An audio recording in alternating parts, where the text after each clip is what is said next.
To France, where President Emmanuel Macron is set to meet more than 200 mayors of areas affected by days of unrest following the police shooting of a teenager. The turmoil comes amid controversy surrounding a fundraiser for the policeman who shot dead the 17-year-old last week, sparking nationwide unrest. Politicians from the centre and left of the political spectrum have condemned the fundraising initiative, which was started by a far-right media commentator. They've called it shameful and scandalous. So far, more than $1 million has been raised for the police officer via the GoFundMe platform. A separate appeal for the family of the teenager, Nahel M, who was killed, has raised significantly less. Donations for the family are currently standing at around $215,000. Well, let's cross live now to our correspondent Jenny Hill, who's in Marseille. Jenny, I want to ask you about that meeting that's going to be held by Emmanuel Macron in just a minute. But first, I wonder if you can tell us more about the experience in Marseille, what's been happening there. Yeah, it's been pretty calm here the last couple of nights, probably because the authorities here, as they have across France, have kept in place measures to try to stop outbreaks of violence. 45,000 police, of course, across the country's streets.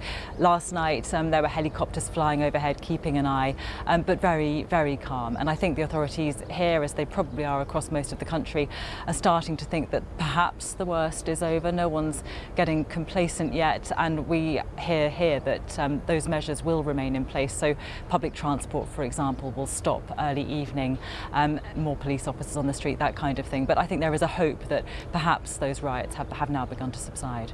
It's so beautiful, the scene behind you. Was there a lot of damage?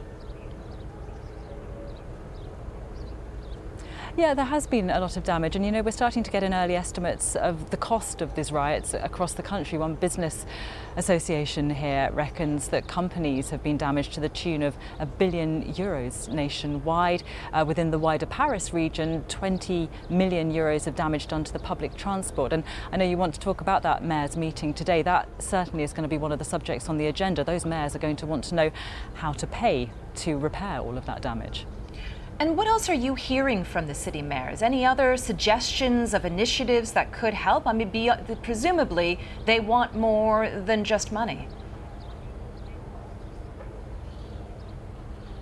Yeah, I mean, we don't have details of specific initiatives yet, but I think what is crucial to today's talks, and probably the reason that they're holding them, is to try to find out exactly what it was that lay beneath this outbreak of violence. We know what the immediate cause was, the shooting dead of a 17-year-old boy by a police officer, but these riots have really revealed a very profound sense of anger, frustration and social division right the way across the country, as well as concerns about racism and police brutality. And those are subjects which it's going to take a long time to tackle. I spoke to the mayor of Marseille yesterday. He'll be at that meeting, and he himself acknowledged to me that this is a divided city. He said divided between people who are poor and people who are not, and people, crucially, who feel as though the state works for them, who are connected to the state, and those who are not. I spent a great deal of time yesterday in the north of Marseille, because you're right, this looks gorgeous, doesn't it? But this is a city of two halves. If you go to the north, you come across neighbourhoods where people live with significant deprivation and very high levels of gun and drug-related crime, which claims the lives of children every year. And if you speak to people in those areas, they have very little faith in the French authorities. Emmanuel Macron, the French president, actually did visit Marseille just a couple of days before the riots broke out in Paris to talk about a long-term initiative that he announced 2 years ago to try to tackle that crime, that deprivation on those estates.